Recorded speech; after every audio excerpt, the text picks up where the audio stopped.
एक बहुत बड़े बादशाह की मौत हुई। वो अपनी पत्नी के लिए 1000 करोड़ रुपए छोड़ के मरा। उसकी पत्नी ने घर के नौकर से शादी कर ली। उस दिन नौकर ने कहा कि मुझे अब तक ऐसा लगता था कि मैं मालिक के लिए काम करता हूं, आज समझ में आया मालिक मेरे लिए काम करते थे।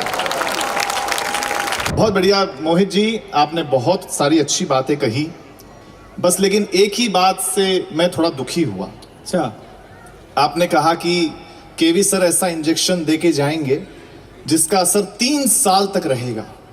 इससे पता चलता है कि आप अगले साल हमें नहीं बुलाएंगे। ऐसा बिल्कुल ना करें सर, 1 साल तक ही असर उसका रहे। हाँ, और आप चाहते हैं हम हर साल आए तो एक बार तालियां बजा दो, मैं शुरू करता हूं।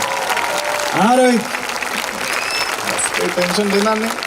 जैसा मेरा परिचय आदरणीय सर ने बताया, मैं हास्य का कवि बहुत कम देर आपके बीच में हूं, और जितनी भी देर मैं यहां पर हूं मैं सिर्फ आपका ध्यान चाहता हूं और कुछ नहीं चाहता हूं। जैसा सर ने बताया कि हमारे पास कोई यंत्र तंत्र नहीं है, ये 2 तरफा मामला होता है, बात जहां तक पहुंचती रहे बताइए रहेगा। मैं पहली 4 पंक्तियां आपको सुनाता हूं। स्वागत है। कि तुमको मिल सकता है हमसे बेहतर।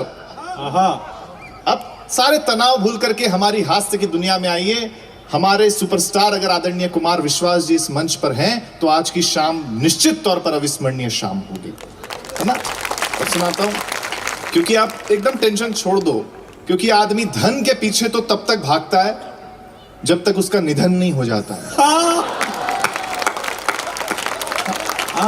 मुझे याद है एक बहुत बड़े बादशाह की मौत हुई। बात पहुंचे तो आगे से लेकर पीछे तक मुझे शुरू करना। एक बहुत बड़े बादशाह की मौत हुई। वो अपनी पत्नी के लिए 1000 करोड़ रुपए छोड़ के मरा।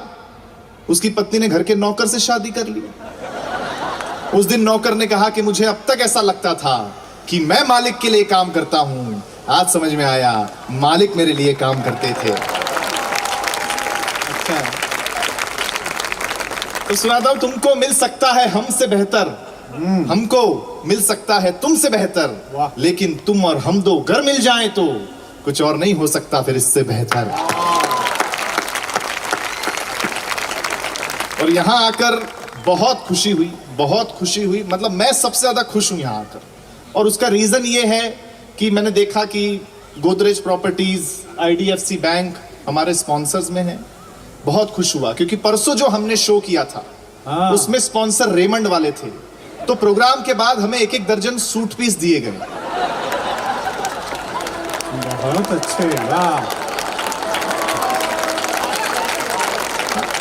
तो IDFC बैंक वाले, गोदरेज प्रॉपर्टीज वाले आए हो तो कवियों से मिलकर के जाइएगा, बस यही कहना चाहते हैं हम। अच्छा देखो, किसी भी बात का बुरा मत मानना, हम कवियों की आदत होती है, और जिसकी जो आदत होती है वो छूटती है क्या? नहीं छूटती। अभी मैं फ्लाइट में आ रहा था, बाजू में एक महिला अपने बच्चे को लिए बैठी हुई थी। बच्चा मम्मी के पर्स से खेल रहा था, पता नहीं कहां से उसके हाथ में 1 रुपए का सिक्का आया और बच्चा निगल लिया। अब वो महिला चिल्लाने लगी, मेरे बच्चे को बचाओ, मेरे बच्चे को बचाओ। तभी पीछे से एक आदमी उठकर आया, उसने बच्चे को उठाया, आगे 2 मारा, पीछे 2 मारा, ऊपर 2 मारा, नीचे 2 मारा, 1 रुपए का सिक्का बाहर निकल गया। उस महिला ने उस आदमी का धन्यवाद दिया और पूछा, आप डॉक्टर हैं क्या? आदमी ने कहा, नहीं, मैं बैंक में लोन रिकवरी ऑफिसर हूं।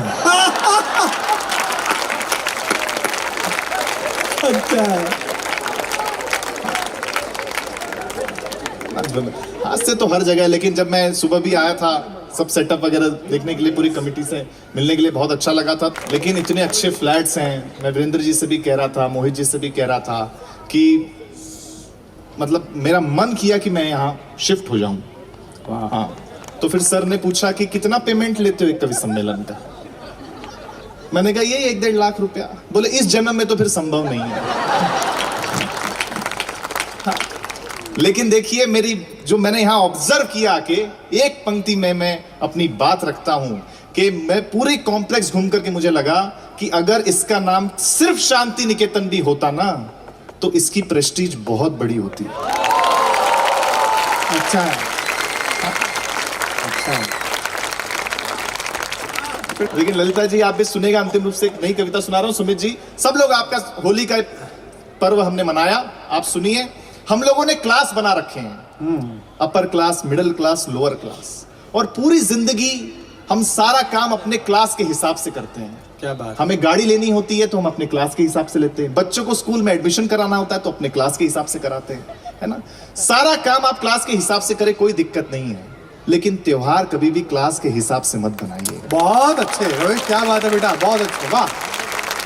तब मैं आपको सुनाता हूं अमीर और गरीब के बीच का जो फर्क है वो मैं बताने की कोशिश करता हूं। अंतिम रूप से 1 मिनट आपके मांगता हूं, सुनिएगा कि गुलाल मुट्ठी में लेकर चेहरे पर वो डाल जाता है, रंग भरे गुब्बारे हमारी ओर उछाल जाता है। वाह। क्रोध से तमतमा उठता है चेहरा, जाने किस लिए। कोई बच्चा गरीब का जब होली में रंग लगा जाता है। हाँ हाँ हाँ।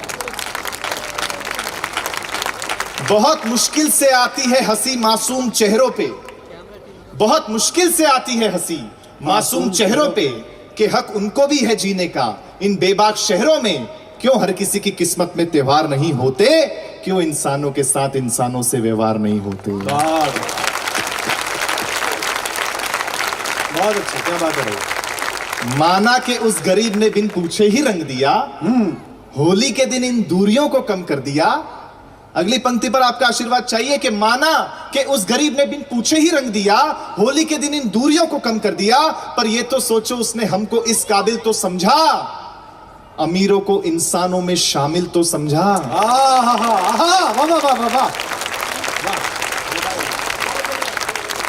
अंतिम 4 पंक्तियां सुना के अपना स्थान लूंगा।